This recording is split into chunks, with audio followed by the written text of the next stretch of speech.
Hello again. This is lesson 22. We're going to learn a couple more postulates today, maybe even a theorem, Hopefully you practiced K2 and F2 and it wasn't that difficult for you. One of them's like going back to exterior angles and the other one's proofs. I love proofs. So let's go ahead and get started. Today we're going to look at triangle hat. This is what we call a triangle hat. Woo! Gotta be patient today. H-A-T.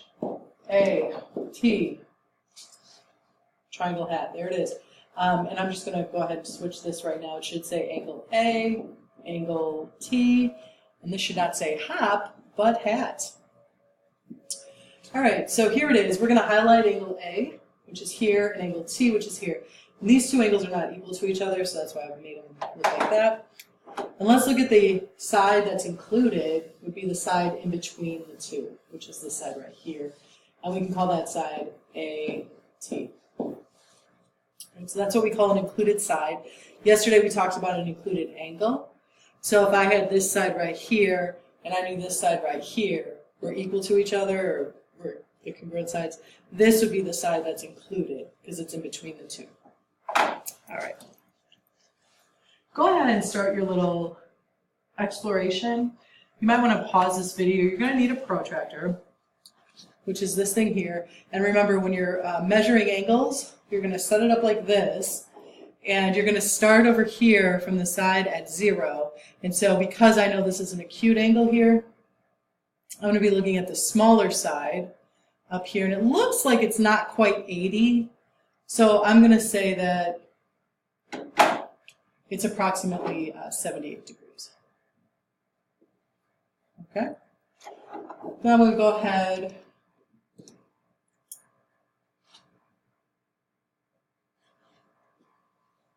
and measure the second angle over here. Once again, I'm going to measure angle A. So I said angle B was 78 degrees. And angle A, I can see, I'm going to start over here. This time I'm going to look at the inside numbers, because those are the numbers that are smaller, and I can see that it hits exactly at 50 degrees. So this is 50 degrees, and I said this was 78 degrees. Okay, the last thing I'm going to measure is the distance here from A to B. And when I measured that, I got approximately like 1.7, something like that. All right, so then you're going to repeat the same thing to this triangle, and what I noticed was that this angle was also 50 degrees.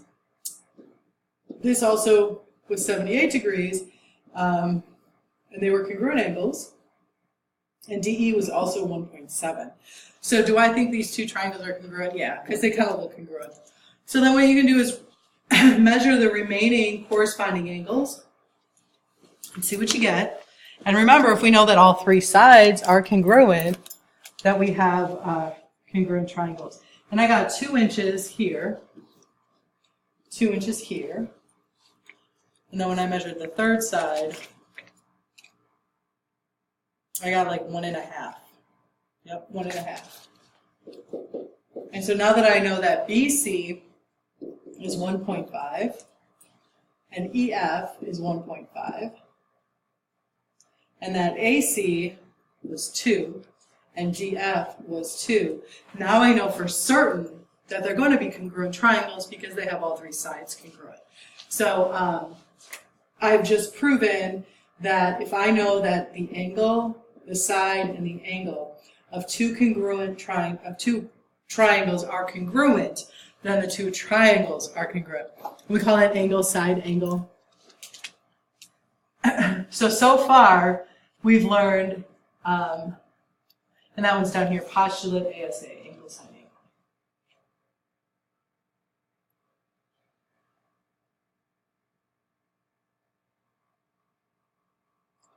And then I'm here to tell you also that there's angle side theorem. And that means that if you know the two angles and then the two angles are congruent and the non-included side of one triangle are congruent, then you can say angle side. So that means that this side or this side are congruent. You can say that the two triangles are congruent. So read through this. These are the postulates you're going to use today to prove that two triangles are congruent.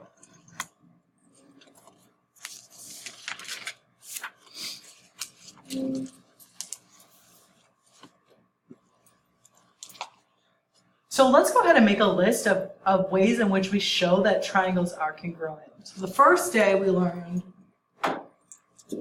SSS. That's, if you know that the three sides of the triangles are congruent, you can say that they're congruent. And then the second day we learned angle side angle. That was today. We learned side angle side. That's what I was thinking of. Sassy triangles. And then we also know AS. Please remember there's no ASS. Don't be a donkey. All right, so make a list of ways in which we cannot show triangles are congruent, and that's exactly where it is. So you cannot do ASS, and you cannot do SSA. So if you knew two sides and an angle, you cannot prove unless the angle is included within the two side lengths. All right, so let's look at these two triangles and see which ones are congruent by ASA. So let's first look at the first triangle. And first of all, I can eliminate this triangle here because it doesn't have any side lengths measured at all. And I need an angle, a side, and an angle. So it's going to be these two here. And the corresponding angles, this angle is congruent to this angle. This side is congruent to this side, and then this angle is congruent to this angle. So you can see that that's ASA. And I am very aware that this picture does not look very good on your copy. I apologize for that, but let's just work through it the best we can. So I can see in this triangle, the side that's included is between the right angle and this angle T that has one tick mark. So I'm going to eliminate this one here because this side is congruent in between a right angle with two tick marks, which indicates that this angle is not congruent to this angle. So my two triangles that are congruent are the right angle, the side, and then the smaller acute angle. Let's do some proofs, man. These are fun. So remember, we're going to fill in the blanks first, and then we're going to lead ourselves to the situation where we can actually come up with our givens and our reasons for this. So let's develop the proof by filling in the blanks. So we know H, I, and J is congruent to K, I, J. So I'm just going to include that J there because somehow it got deleted. And let's go ahead and prove this. So we know that information, and that's been marked for us. H, I, J, and K, I, J have been marked. So then we also know that this must be a bisector because we know that I, J, H here and I, J, K here, those are also congruent. So now what we want to do is we want to prove that these two triangles are congruent. All right, so let's go ahead and get started. The two given information, this and this, was here called given. And then we've got this situation here where we've got this line in between. Remember, that's overlapping, so it's going to be on both triangles. So we can go ahead and mark that, and that would always be reflexive.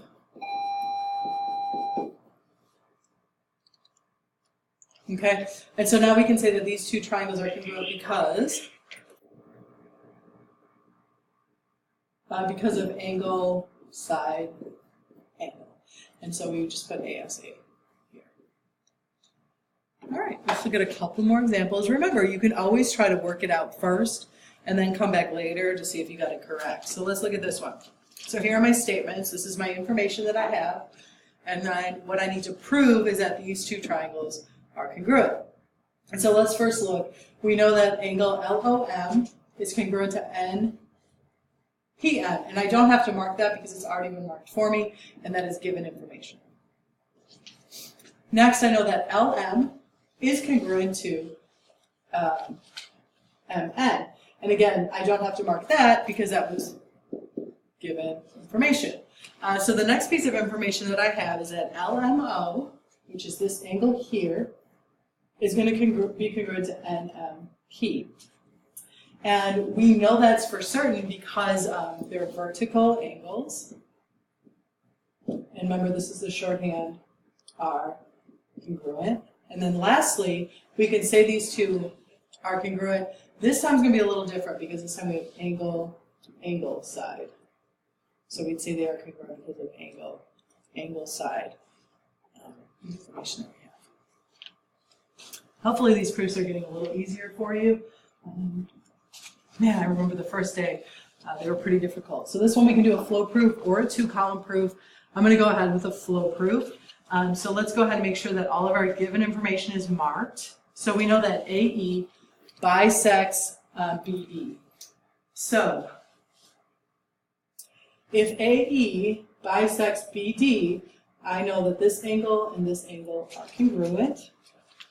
And some other information that I know is that this angle and this angle are congruent. So I'm going to start with angle B and angle D are right angles, so that's given. And then I'm going to do angle AE bisects BD, and that's given.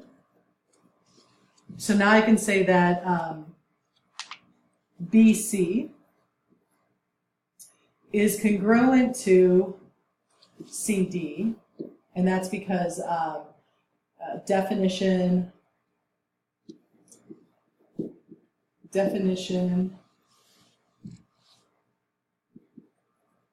of segment bisector. Okay, and now I can also say that angle BCA is going to be congruent to angle ECD, and that is because vertical angles are congruent.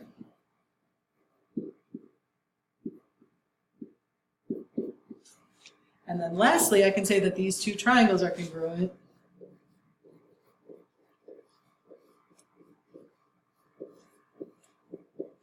And the reason I can state that is because I've got an angle here, a side here, and an angle here.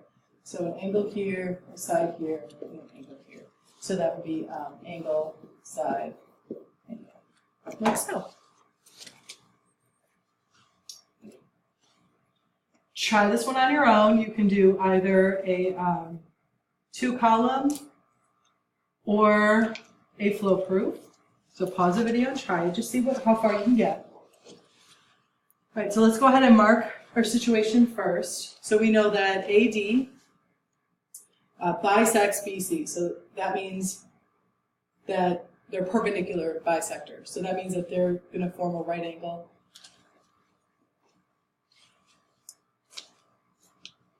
I've marked up the drawing and used this information to come up with what I think is a very good 2-column proof. So first of all, I know the two lines are perpendicular, that's given. I know there's a bisector, that's given.